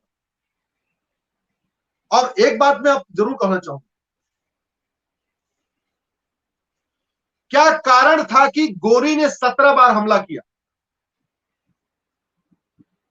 और क्या कारण था कि पृथ्वीराज ने 17 बार उसको माफी दी? ये हमें समझना पड़ेगा। हम जब इस मानसिकता को समझ जाएंगे तो हमें समझ में आ जाएगा आगे हमें क्या करना। गोरी ने 17 बार हमला किया था राज्य पाने के लिए नहीं। आप इतिहास उठा के देख लीजिए, बाबर, हुमायूं, अकबर, औरंगजेब, गोरी, गजनी, जितने भी तुगलक, कोई भी सत्ता की खातिर हमला करके आगे नहीं बढ़ा। सत्ता उनके लिए जरिया थी, अंतिम उद्देश्य था इस्लाम का प्रचार प्रसार। और भारत के हिंदू राजा, बस एक दो नाम है मैं जिनको जानता हूं जिन्होंने वास्तव में सनातन के लिए लड़ा, नहीं तो सारे के सारे राजा केवल सत्ता के लिए लड़ रहे थे। अगर पृथ्वीराज चौहान सनातन की रक्षा के लिए लड़ते तो पहली बार में उसको खत्म कर देते। और गोरी अगर सत्ता के लिए लड़ता तो जो पहली बार हार गया वो कहीं और चला जाता, कहीं और हमला करता। 17 बार हमला नहीं करता हो, 17 बार हमला किया कि उसको गजवा हिंद करना था। तो हमारे राजा भी सत्ताजीवी थे, इसलिए हम पूरी दुनिया से गायब हो गए। और बाद में आजादी के बाद हमारे नेता वोट जीवी हो गए, इसलिए हम भारत के 9 राज्यों में माइनॉरिटी हो गए। और माइनॉरिटी का दर्जा नहीं मिलना बड़ी तकलीफ की बात तो ये है। ना माइनॉरिटी को खत्म किया जा रहा है, ना माइनॉरिटी का दर्जा मिल रहा है। बड़ी सीधी सी बात है, या तो आप माइनॉरिटी को परिभाषित करिए, और नहीं तो minority commission, minority affair ministry खत्म करिए। दो पैमाना नहीं चलेगा कि 1% वाला माइनॉरिटी नहीं कहलाएगा, 95% वाला माइनॉरिटी कहलाएगा, यह पैमाना नहीं चलेगा। ये माइनॉरिटी मेजॉरिटी खत्म होना चाहिए। अगर इस देश को हम बचाना चाहते हैं तो हमें माइनॉरिटी मेजॉरिटी खत्म करना पड़ेगा। भाई 1993 के पहले माइनॉरिटी कमीशन तो नहीं था यहाँ पे। जब कांग्रेस ने 1992 में कानून बनाया, उसके पहले तो कानून नहीं था। तो क्या इस देश में मुसलमानों को मारा जा रहा था, पीटा जा रहा था, मुसलमानों का कल्याण नहीं हो रहा था? जो पहली बार पूरी भारत में माइनॉरिटी अफेयर मिनिस्ट्री बनी, 2006 में बनी, कांग्रेस ने बनाया। के रहमान खान भारत के पहले अल्पसंख्यक कल्याण मंत्री बने। तो क्या उसके पहले मुसलमानों का कल्याण नहीं हो रहा था?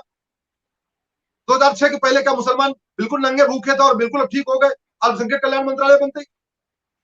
ये हमारे देश के लोग क्यों नहीं समझ रहे? नेताओं के खेल को क्यों नहीं समझ रहे? संविधान में जो बातें लिखी हैं ठीक उसका उल्टा हो रहा है। संविधान कहता है जातिवाद खत्म करो, जाति के आधार पर दुनिया भर की स्कीम बना दी। संविधान कहता है भाषावाद खत्म करो, भाषा के आधार पर दुनिया भर की स्कीम। संविधान कहता है क्षेत्रवाद खत्म करो, दुनिया भर की आज भी चल रहा है। संविधान कहता है सांप्रदायिकता नहीं होना चाहिए, मजहब के आधार पर कोई भेदभाव नहीं, मजहब के आधार पर भी वजीफा, मजहब के आधार पर ट्रेनिंग, मजहब के आधार पर नौकरी, मजहब के आधार पर स्कूल, और छोड़ो मजहब के आधार पर यूनिवर्सिटी चल रही है। अलीगढ़ यूनिवर्सिटी जैसी यूनिवर्सिटी आपको पूरी दुनिया में कहीं नहीं मिलेगी, कहीं दुनिया में नहीं मिलेगी। तो ये जो खेल चल रहा है, इन्हीं अलीगढ़ सब यूनिवर्सिटी बातों। के तो अलीगढ़ यूनिवर्सिटी के तो 5 नए सेंटर बनाए जा रहे हैं, मल्लापुरम में बनाया जा रहा है, बिहार में वहां बनाया जा रहा है जहां 90, तो ये तो उसको और एक्सपेंड कर रहे हैं हम, और मजबूत कर रहे हैं उस थॉट को जो भारत को तोड़ने, इस राष्ट्र को समाप्त करने की मंशा या इस पे एक खास किस्म का एजेंडा लागू करने वालों को तो आज भी बढ़ावा मिल ही रहा है। भाई साहब, पृथ्वीराज चौहान 17 बार में विश्वास नहीं जीत पाए। हम किस गलतफहमी में हैं? 17 बार माफ किया था ना, लेकिन जैसे उसको मौका मिला उसने घोप दिया। हम किस गलतफहमी में हैं? इस देश को बचाना है तो आपको समान शिक्षा लागू करनी पड़ेगी। ये मदरसे जिहाद के अड्डे हैं, जिहाद की जड़ें। अभी बिहार में मिला मदरसे में बम विस्फोट हुआ है। जब संविधान कहता है सबको समान अवसर मिलेगा, आज लंबा हो जाएगा भाई साहब, लेकिन मैं आपसे आग्रह करूंगा कि 5 ऐसे विषय हैं जिसपे मैं, जो संविधान की हमारे आत्मा है, समान शिक्षा, समान चिकित्सा, समान नागरिक संहिता हमारे संविधान की आत्मा है। घुसपैठ नियंत्रण, धर्मांतरण नियंत्रण, जनसंख्या नियंत्रण का प्रावधान हमारे संविधान में है। मैं संविधान के साथ आपको दिखाऊंगा, और संविधान में नहीं होता तो मेरी पीआईएल कैसे एक्सेप्ट हो जाती है? तो बड़ी बेसिक सी बात। सही बात, सही जनसंख्या बात। नियंत्रण में मेरी पीआईएल सुप्रीम कोर्ट में एक्सेप्ट इसलिए हुई, सुप्रीम कोर्ट ने पूछा भैया इस पे हम क्या करें, कानून बनाना हमारा काम थोड़ी है। मैंने कहा 70 साल बीत गए, 125 बार संविधान बदल दिया, 5 बार सुप्रीम कोर्ट का फैसला बदल दिया, और जो संविधान की व्यवस्था इसको लागू नहीं कर रहे हैं, अगर आप भी नहीं कहोगे तो कभी नहीं लागू करेंगे। तब जाके सुप्रीम कोर्ट ने सरकार को नोटिस जारी किया, और उसके बाद जवाब क्या आया? जवाब आया जनसंख्या नियंत्रण कानून की जरूरत नहीं। अरे भैया, अगर बहलाने से, फुसलाने से, कहने से जनसंख्या नियंत्रण हो जाता, फिर तो कहने से आपका नहीं नहीं, कहने से तो फिर तो आपको लोग ट्रैफिक रूल भी फॉलो कर लेते। बिल्कुल अगर बिल्कुल आपको बिल्कुल। लोगों को काउंसलिंग करने से ट्रैफिक रूल नहीं फॉलो करते, कहने से आपको लोग सीट बेल्ट नहीं लगाते, केवल कहने से आप लोग हेलमेट नहीं पहनते, आपको लगेगा जनसंख्या नियंत्रण कानून कर लेंगे। समझ में नहीं आ रहा कौन सी गलतफहमी में जी रहे। इस देश में तो आपको चाइना का मॉडल बनाना पड़ेगा। चाइना ने बहुत कुछ सीखा है, और हमें 2 देशों से बहुत सीखने की जरूरत है, चाइना से और इसराइल से। हालांकि फ्रांस बड़ा लिबरल था, लेकिन वो भी ठिकाने आ गया है। जब उसके यहाँ, अब जब फ्रांस के पड़ी है तब जाके समझ में आया कि अब उसको अब अक्ल ठिकाने आई है, अब फ्रांस भी ठीक हो रहा है धीरे लेकिन लेकिन हमें कितनी भाई समय चाहिए? 1000 साल हो गए, रोज देख रहे हैं, तब भी क्या ये मतलब, मैं समझता हूं कि नेताओं ने आंखों पे पट्टी बांध ली है, और चंद नेताओं ने पट्टी बांध दी है तो पूरे राष्ट्र को दांव पे लग जाता है। तो मैं तो बार बार कह रहा हूं कि राष्ट्र में जो करोड़ों लोग हैं वो सड़क पे कब निकलेंगे भाई? वो निकले ना, सरकार के भरोसे सब कुछ छोड़ करके हम भी बैठे हुए कि अगर सरकार कानून नहीं भी बनाती, और अश्विनी भाई इस देश में कानून तो बहुत से हैं लेकिन उसका कहां पालन होता है? जो कानून बने उनका कहां पालन हो रहा है? तो जब तक मैं समझता हूं कि सड़कों पे जो बात आप बार बार कह रहे हैं, जो 8 अगस्त की आपकी कॉल है, मैं चाहता हूं कि उसमें ज्यादा लोग आए, लेकिन आम आदमी को, आम नागरिक जब तक सड़क पे नहीं निकलेगा, नेता तो इन चीजों को बनाए इसलिए रखना चाहते हैं कि वो वोट बैंक का एक एजेंडा है। Vote bank. अब आप मुझे बताइए कि आप मंदिरों से पैसा ले लेते हैं, वहां भी पैसा, तो मतलब आपने, और यहां दिल्ली में वो बैठा हुआ जो है, यहां एक 2 कौड़ी के मुसलमान जो खड़े होकर नमाज पढ़ता है, उसे 18,000 रुपए दिए जा रहे हैं। यार मैं कमाल यही है तो इस कह देश रहा हूं, में। संविधान की शपथ लेके संविधान की धज्जियां उड़ाना तो कोई भारत के नेताओं से सीख। अरे भैया, संविधान का मतलब एक समान विधान। विधान का मतलब अगर आपने तय कर लिया कि आपको पुजारियों को देना है तो ठीक है, फिर आप पुजारियों को भी दो, फिर पादरियों को भी दो, फिर मौलानाओं को भी दो, हमें कोई दिक्कत नहीं। अगर आपने तय कर लिया कि आपको जो चढ़ावा उसको लेना है, तो मंदिर से भी ले लीजिए, मस्जिद से भी ले लीजिए, दरगाह से भी ले लीजिए, और चर्च से भी ले लीजिए, फिर तो समझ में आता है। ये हिंदू ही दुधारी गाय है। हिंदू हाँ टैक्स हाँ। देगा, हिंदू शराब हम्म। पिए, हिंदू टैक्स दे, हिंदुओं से मंदिर में पैसा ले लो, हिंदुओं की जमीन ले लो, हिंदुओं को शराब पिला पिला के उसको बीमार भी कर दो। भाई इस भारत में शराब कौन पी रहा है? जो समुदाय सबसे ज्यादा टैक्स को यूज कर रहा है, फ्री का सिलेंडर, फ्री की चीजें ले रहा है, वो तो शराब पीता नहीं। शराब पीने वाला कौन है? तो बर्बाद हो रहा है हिंदू शराब पी के। हिंदू की पूरी कौम बर्बाद हो रही है। और शराब, बड़ी सीधी सी बात है, शाम को जब संध्या वंदन करने का टाइम होता है, जब हिंदू का लड़का शराब पी लेगा, संध्या वंदन कहाँ करे? सुबह योग प्राणायाम करने का टाइम होता है, जाप करने का टाइम होता है, जब उसने शाम को शराब पी लिया तो सुबह नहीं। तो एक बड़े, मैं तो एक दो तीन एंगल आपको बताऊं। ये आर्टिकल 47 जो संविधान में आया था, महावीर त्यागी थे और दो तीन और लोग थे, बड़े राष्ट्रवादी लोग थे, उन्होंने संविधान सभा में बोला था ये कि शराबबंदी, नशाबंदी, आर्टिकल 47 जो कहता है, वो उसके पीछे पूरी बैकग्राउंड उन्होंने दिया, क्यों जरूरी है, हमारे देश का युवा बर्बाद ना हो, हमारा जो देश का युवा सनातन छोड़ के विधर्मी ना हो जाए, इसलिए नशाबंदी शराबबंदी जरूरी है, इसलिए आर्टिकल 47 डाला गया। लेकिन आर्टिकल 47 चर्चा नहीं होती। हमारे देश में मंडल कमीशन की चर्चा होगी जिसने समाज को बांटा, हमारे देश में सच्चर कमेटी की चर्चा होगी जिसने समाज में जहर घोला, लेकिन वेंकट चलैया कमीशन की चर्चा नहीं होगी जिसने 250 सुझाव दिए, और एक से बढ़कर एक से यूनिक सुझाव, एक से बढ़कर एक यूनिक सुझाव। इस देश में अगर वेंकट चलैया कमीशन के 250 सुझाव लागू हो जाए तो इस देश में बहुत बड़ा बदलाव आ जाए। लेकिन दुर्भाग्य देखिए, मंडल कमीशन की रिपोर्ट पार्लियामेंट पर रखी गई, पार्लियामेंट के टेबल की गई, सच्चर कमेटी को पार्लियामेंट पर टेबल किया गया, लेकिन वेंकट चलैया कमीशन को टेबल नहीं किया गया। तो भाई साहब कहते नहीं किससे रोए, अरे 788 में से वो 288 नहीं करते तो नहीं करते। हमें तकलीफ तो उन 500 से है जो जय श्री राम बोलते, भारत माता की जय बोलते। जी जी जी, वो बस भारत माता की जय और जय श्री राम से ही समझ चाहते हैं कि बस उससे ही राष्ट्र चलता रहे, उससे आगे वो भी नहीं करना चाहते। कह तो रहा हूं भाई साहब, इस देश में केवल संविधान 100% लागू हो जाए, और जब आप संविधान को लागू करोगे कौन माई का आवाज रोकेगा? कौन रोकेगा? आपके पास बढ़िया ग्राउंड है संविधान लागू करने का, न सुप्रीम कोर्ट रोकेगी आपको, न कोई पॉलिटिकल पार्टी रोकेगी। अगर कोई पॉलिटिकल पार्टी रोकेगी, आप सीधे बोलो भैया संविधान विरोधी है, ये तो बाबा साहब का अपमान कर रहा है, आप लागू तो करो, समझो तो इस संविधान में क्या क्या बचा हुआ है। आर्टिकल 47 कहता है नशाबंदी शराबबंदी होनी चाहिए, आर्टिकल 16 कहता है समान शिक्षा लागू होनी चाहिए, आर्टिकल 44 कहता है समान नागरिक संहिता लागू होनी चाहिए, आर्टिकल 25 का जो सब क्लास है वो कहता है धर्मांतरण नियंत्रण कानून होना चाहिए। संविधान हमारा कह रहा है घुसपैठ नियंत्रण कानून होना चाहिए।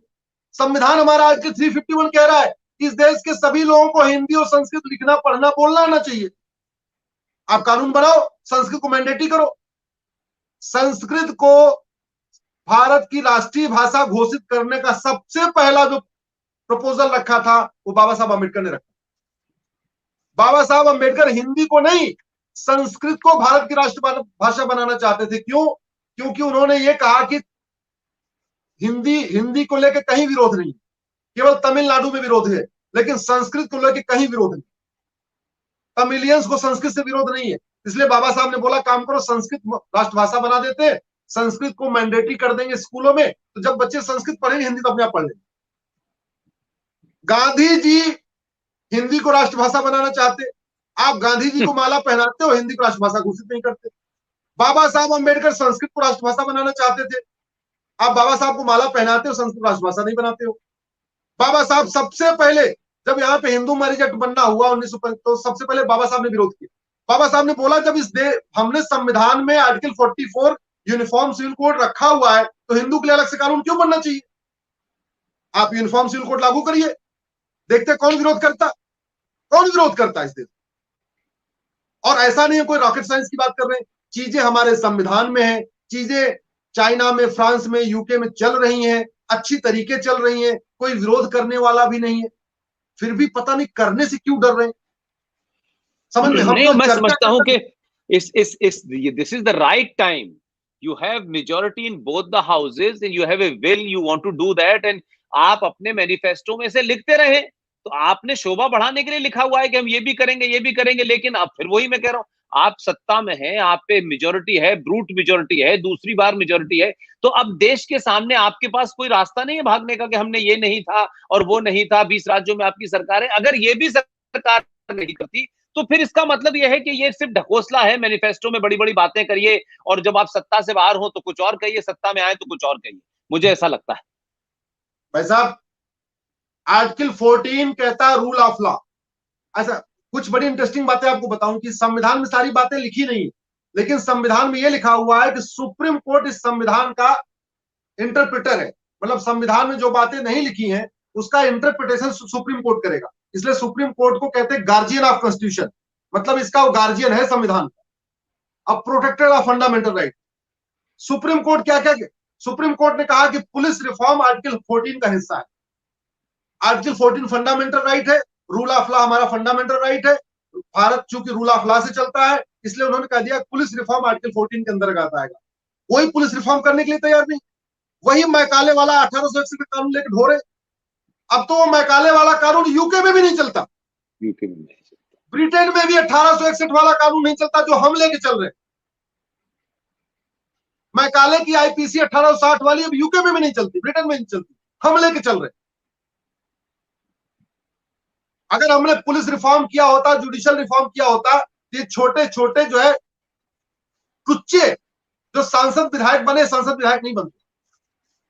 जो छोटे टुच्चे टाइप के लोग सफेद पोस्ट घूम रहे हैं, ये घूमते नहीं।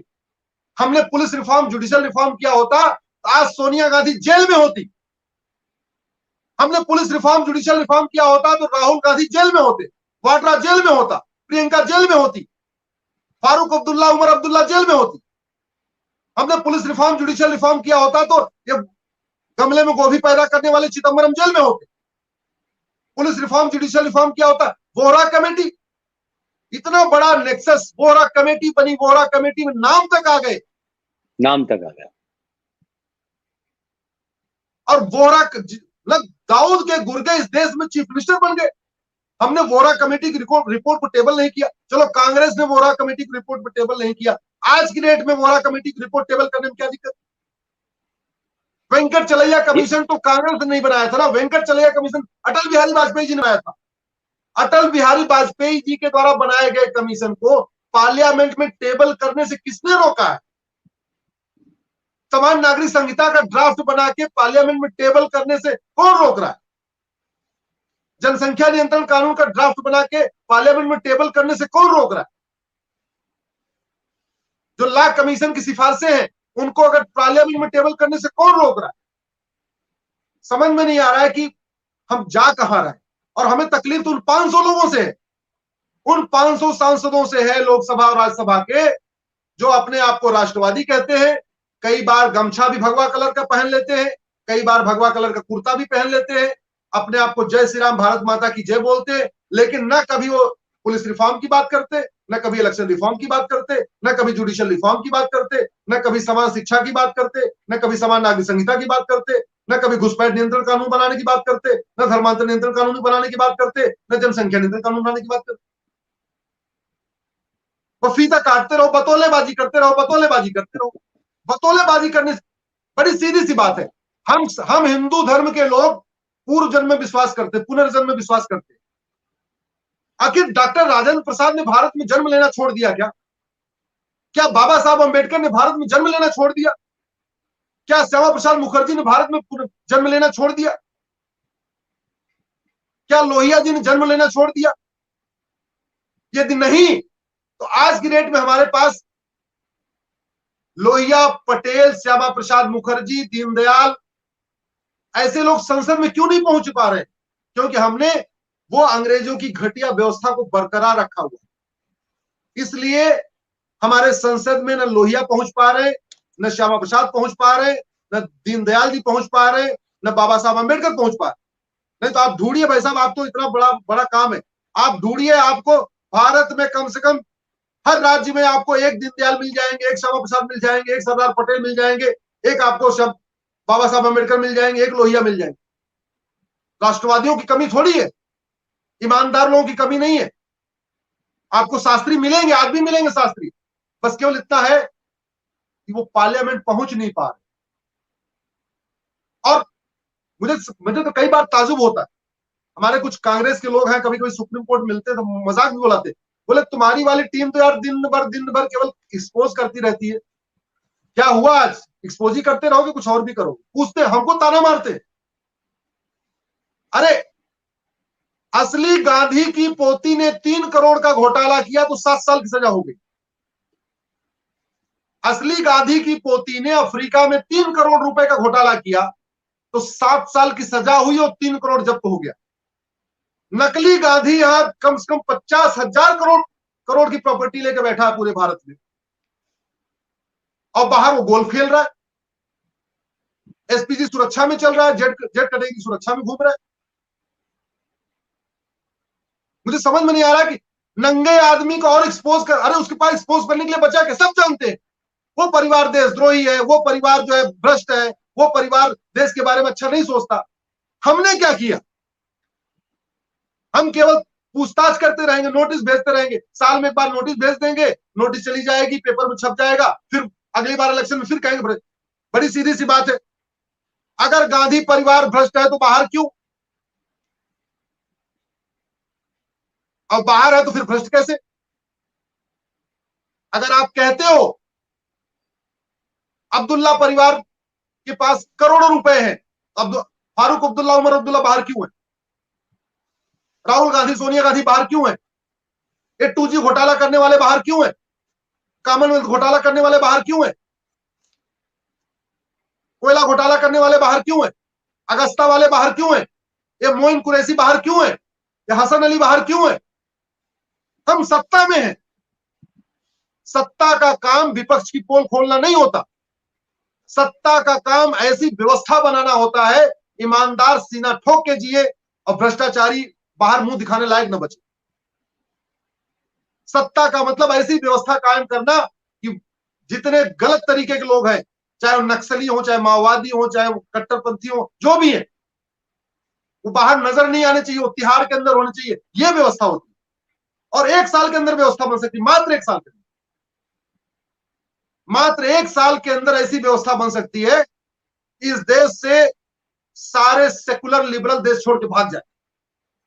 1 साल के ऐसी अंदर व्यवस्था हो सकती है कि जो 5-5 करोड़ मुकदमे पेंडिंग पड़े हुए हैं, ये फटाफट ठीक होने लग जाए।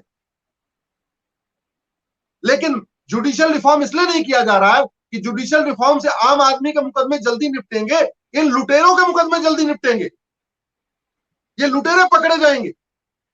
काला धन, बेनामी संपत्ति, आय सरिक संपत्ति 100% जब्त करने और आजीवन कारावास देने का कानून इसलिए नहीं बन रहा है कि जब यादव सिंह को आजीवन कारावास होगा तो अब्दुल्ला को भी आजीवन कारावास होगा। यादव सिंह को आजीवन कारावास होगा तो जो शारदा घोटाला, शारदा नारदा, शारदा बंगाल में किया, सबको घोटाला हो। तो नूरा कुश्ती करने से, तू चोर मैं सिपाही वाला खेल खेलने से व्यवस्था नहीं बदलती। व्यवस्था परिवर्तन के लिए आपको जमीन पे करना पड़ता है, कंक्रीट चीजें करनी पड़ती है।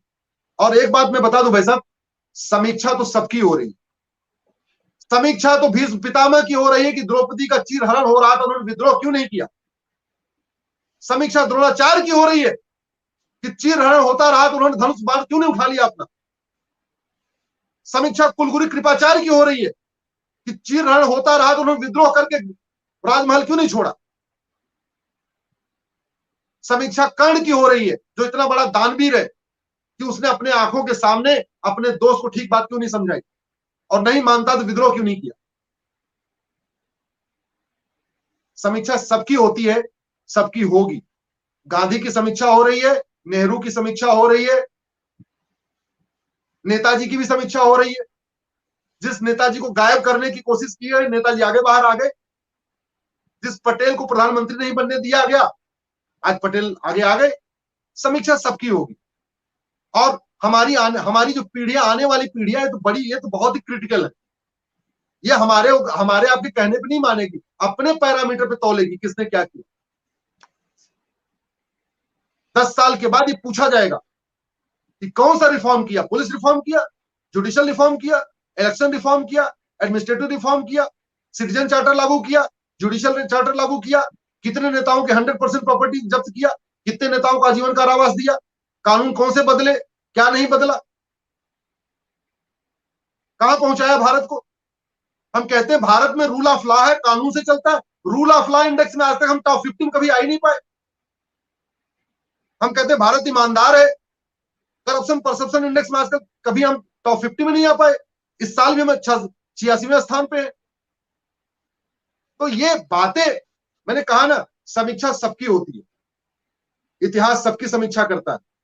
हमारे बाबा के लिए नेहरू जी सबसे बड़े राष्ट्रवादी थे, हमारे पिताजी के लिए इंदिरा जी सबसे बड़ी राष्ट्रवादी थी।